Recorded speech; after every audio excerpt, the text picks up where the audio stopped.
Cause and effect in human conduct. It is an axiom with the scientists that every effect is related to a cause. Apply this to the realm of human conduct, and there is revealed the principle of justice. Every scientist knows, and all men believe, that perfect harmony prevails throughout every portion of the physical universe, from the speck of dust to the greatest sun. Everywhere there is exquisite adjustment.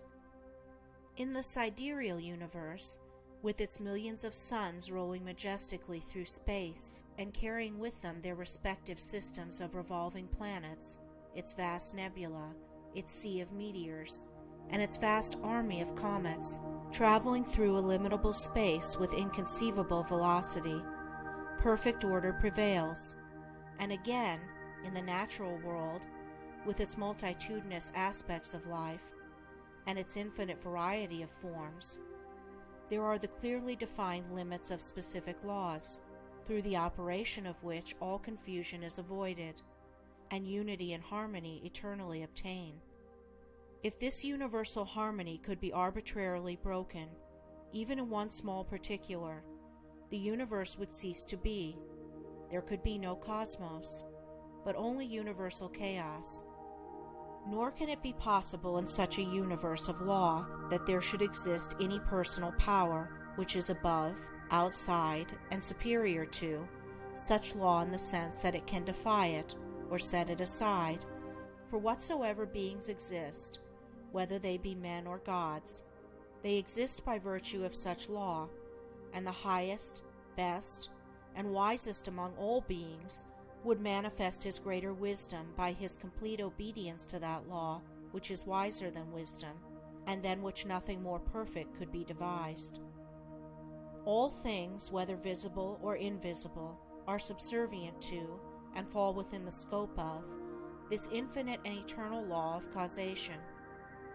As all things seen obey it, so all things unseen, the thoughts and deeds of men, whether secret or open, cannot escape it. Do right, it recompenseth. Do wrong, the equal retribution must be made. Perfect justice upholds the universe. Perfect justice regulates human life and conduct. All the varying conditions of life, as they obtain in the world today, are the result of this law reacting on human conduct. Man can, and does, choose what causes he shall set in operation, but he cannot change the nature of effects.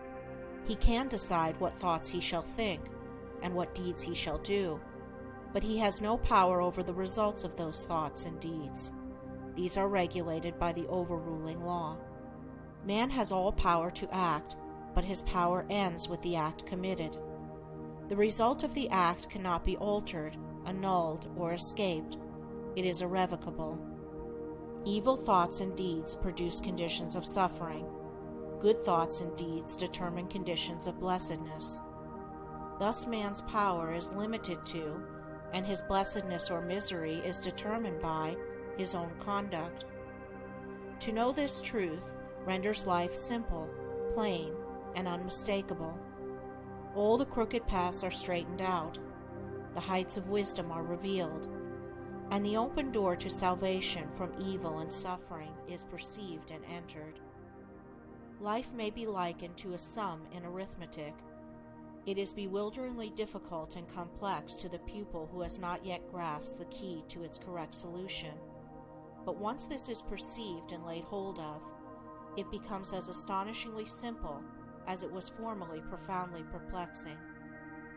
Some idea of this relative simplicity and complexity of life may be grasped by fully recognizing and realizing the fact that, while there are scores, and perhaps hundreds of ways in which a sum may be done wrong, there is only one way by which it can be done right, and that when that right way is found, the pupil knows it to be the right, his perplexity vanishes, and he knows that he has mastered the problem.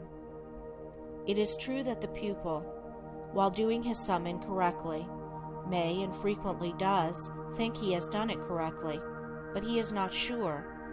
His perplexity is still there, and if he is an earnest and apt pupil, He will recognize his own error when it is pointed out by the teacher. So in life, men may think they are living rightly, while they are continuing, through ignorance, to live wrongly. But the presence of doubt, perplexity, and unhappiness are sure inclinations that the right way has not yet been found. There are foolish and careless pupils who would like to pass a sum as correct before they have acquired a true knowledge of figures, but the eye and skill of the teacher quickly detect and expose the fallacy. So in life there can be no falsifying of results. The eye of the great law reveals and exposes. 2 × 5 will make 10 to all eternity, and no amount of ignorance, stupidity, or delusion can bring the result up to 11. If one looks superficially at a piece of cloth, he sees it as a piece of cloth. But if he goes further and inquires into its manufacture, and examines it closely and attentively, he sees that it is composed of a combination of individual threads, and that, while all the threads are interdependent, each thread pursues its own way throughout, never becoming confused with its sister thread.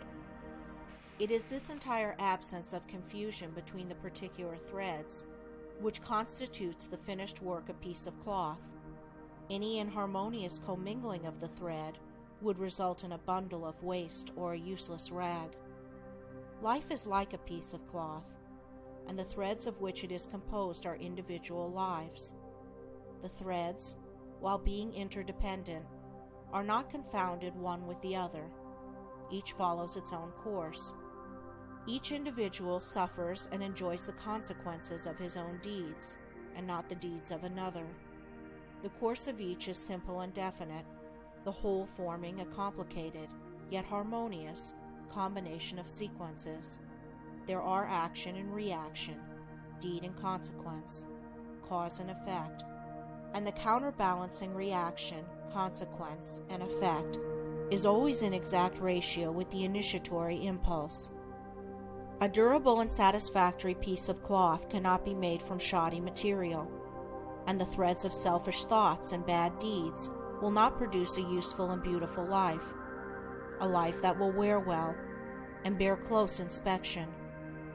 Each man makes or mars his own life. It is not made or marred by his neighbor, or by anything external to himself.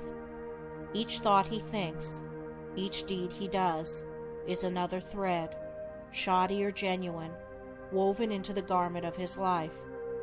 And as he makes the garment, so he must wear it. He is not responsible for his neighbor's deeds. He is not the custodian of his neighbor's actions. He is responsible only for his own deeds. He is the custodian of his own actions. The problem of evil subsists in a man's own evil deeds, and it is solved when those deeds are purified. Says Rousseau, "Man, seek no longer the origin of evil. Thou thyself art its origin." Effect can never be divorced from cause. It can never be of a different nature from cause. Emerson says, "Justice is not postponed. A perfect equity adjusts the balance in all parts of life." And there is a profound sense in which cause and effect are simultaneous, and form one perfect whole. Thus, upon the instant that a man thinks, say, a cruel thought, or does a cruel deed, that same instant he has injured his own mind. He is not the same man he was the previous instant. He is a little viler and a little more unhappy, and a number of such successive thoughts and deeds would produce a cruel and wretched man. The same thing applies to the contrary, the thinking of a kind thought, or doing a kind deed. An immediate nobility and happiness attend it. The man is better than he was before, and a number of such deeds would produce a great and blissful soul.